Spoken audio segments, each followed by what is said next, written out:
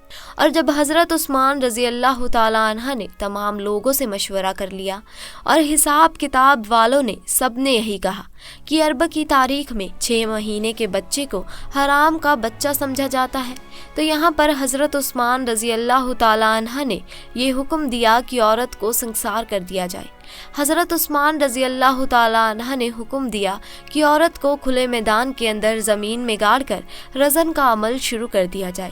اب جیسے ہی آپ نے حکم دیا اور آپ نے یہ فیصلہ فرمایا تو یہ خبر آس پاس کے علاقوں میں پھیل گئی، اور چلتے چلتے یہ خبر حضرت علی رضی اللہ تعالیٰ عنہ کے کانوں میں بھی جا پہنچی۔ اب حضرت علی اس میدان کی بجائے جہاں اس عورت کو سنسار کیا جانا تھا وہاں پر نہ جاتے ہوئے سیدھا حضرت عثمان رضی اللہ تعالیٰ عنہ کے پاس جا پہنچے، اور سلام کرنے کے بعد امین المومنین سے پوچھا کہ عثمان، کیا آپ نے یہ حکم دیا ہے کہ اس عورت کو رزن کیا جائے جس نے 6 مہینے کا بچہ پیدا کیا ہے؟ تو حضرت عثمان رضی اللہ تعالیٰ عنہ نے فرمایا، میں نے یہ حکم دیا ہے کیونکہ اس نے حرام کا بچہ جنما ہے اور 6 مہینے میں بچہ پیدا نہیں ہو سکتا، اور یہ فیصلہ میں نے تمام لوگوں کے مشورے سے کیا ہے، اور سبھی نے یہ مشورہ کیا ہے کہ 6 مہینے کا بچہ حلال کا نہیں ہو سکتا۔ اب حضرت علی رضی اللہ تعالیٰ عنہ نے ارشاد فرمایا اور کہا کہ اے امین المومنین، آپ نے غلط فیصلہ کیا ہے۔ حضرت عثمان رضی اللہ تعالیٰ عنہ نے فرمایا، میں نے اپنا حساب اور کتاب لگایا ہے کہ 6 مہینے میں بچہ پیدا نہیں ہو سکتا۔ تو یہاں پر حضرت علی نے فرمایا کہ عثمان، 6 مہینے کا بچہ تو قرآن سے ثابت ہے۔ اب حضرت عثمان رضی اللہ تعالیٰ عنہ یہ سن کر پریشان ہو گئے کہ قرآن سے کیسے ثابت ہے۔ پھر حضرت عثمان رضی اللہ تعالیٰ عنہ نے کہا کہ اچھا، یہ تو 2.5 سال بنتے ہیں، اب اس میں سے 6 مہینے کا بچہ کیسے نکلے گا؟ تو حضرت علی نے فرمایا کہ دوسری آیت پڑھو، اللہ فرماتا ہے کہ 2 سال دودھ پلانے کے 30 مہینوں میں سے 2 سال نکالو، اور جب آپ 24 مہینے نکالو گے تو پیچھے 6 مہینے بچیں گے۔ تو حضرت عثمان رضی اللہ تعالیٰ عنہ فرمانے لگے کہ اے علی، بات تو تم نے بالکل ٹھیک کہی ہے۔ حضرت علی رضی اللہ تعالیٰ عنہ نے فرمایا، قیامت تک اگر کسی عورت کا 6 مہینے کا بچہ بستر پر پیدا ہوا ہے تو اسے حلال سمجھا جائے گا، حرام نہیں، کیونکہ یہ قرآن کی آیت کے مطابق ہے، اور ساری دنیا جھوٹی ہو سکتی ہے لیکن قرآن پاک کی بات کبھی جھوٹی نہیں ہو سکتی۔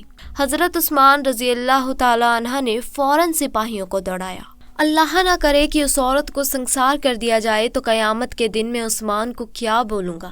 حضرت عثمان رضی اللہ تعالیٰ عنہ رونے لگے اور آپ کی چیخ نکل گئی، اور آپ اپنے آپ سے فرمانے لگے، کل قیامت کے دن اللہ کو تو کیا جواب دے گا؟ اور آپ نے سپاہیوں سے فرمایا کہ جلدی جائیے، اس عورت کو بچائیے۔ حضرت علی رضی اللہ تعالیٰ عنہ بھی وہاں سے نکلے اور وہ سپاہی بھی نکلے۔ اللہ کا کرم ایسا ہوا کہ اس عورت کو زمین میں گاڑ دیا گیا اور اس کا صرف چہرہ ہی باہر تھا، اور اس کی بہن اسے آخری ملاقات کرنے آئی ہوئی تھی اور زاروں قطع رو رہی تھی اور اس سے باتیں کر رہی تھی۔ اب سپاہی بھی وہاں پہنچ گئے، حضرت علی بھی وہاں پہنچ گئے۔ اس وقت وہاں پہنچتے ہی حضرت عثمان رضی اللہ تعالیٰ عنہ نے اس رزن کو روکنے کا حکم دیا۔ اس وقت اس زمین میں گڑی ہوئی عورت نے اپنی بہن سے ایک بات کہی کہ اے میری بہن، مت رو اور نہ یہ غم کر، اور کہنے لگی کہ عثمان رضی اللہ تعالیٰ عنہ کے حکم سے مجھے رزن تو کیا جا رہا ہے، لیکن میں اللہ کی قسم کھا کر کہتی ہوں کہ جناح تو بہت دور کی بات ہے، خدا کی قسم مجھے کسی غیر محروم نے چھوا تک نہیں۔ اور اس عورت کو اسی وقت زمین سے باہر نکالا گیا، اور حضرت عثمان رضی اللہ تعالیٰ عنہ نے اس عورت کو اپنے پاس بلایا اور اس کے بیٹے کو پیش کیا گیا۔ روایت کے اندر یہ الفاظ موجود ہیں کہ جس طرح پرندوں میں 2 انڈے ملا دیے جائیں تو پتہ نہیں چلتا کہ کون سا انڈا کس کا ہے، دونوں میں کیا فرق ہے، اسی طرح اس بچے کی شکل اور صورت بالکل اس کے والد کے اوپر تھی، اور والد نے اس کو ابھی تک دیکھا نہیں تھا۔ والد نے جب دیکھا اور کہا کہ اللہ کی قسم یہ تو میرا ہی بیٹا ہے، تو میرے پیارے عزیز دوستوں، یہاں پر ایک بات تو معلوم ہو گئی کہ جو 6 مہینے میں بچہ پیدا ہوتا ہے اسے حلال کا سمجھا جائے گا، کیونکہ قرآن پاک میں یہ فیصلہ موجود ہے۔ اور ساری دنیا جھوٹی ہو سکتی ہے لیکن قرآن پاک کی بات کبھی بھی جھوٹی نہیں ہو سکتی۔ تو دوستوں، آج کے لیے بس اتنا ہی۔ امید کرتے ہیں کہ آپ کو ہمارے آج کے اس واقعے سے کچھ نہ کچھ نیا ضرور سیکھنے کو ملا ہوگا۔ تو دوستوں، اگر واقعہ پسند آیا ہو تو ویڈیو کو لائک کریں، شیئر کریں اور چینل کو سبسکرائب کریں۔ انشاءاللہ جلد ملاقات ہوگی ایسے ہی نئے اور دلچسپ واقعوں کے ساتھ۔ تب تک کے لیے اللہ حافظ۔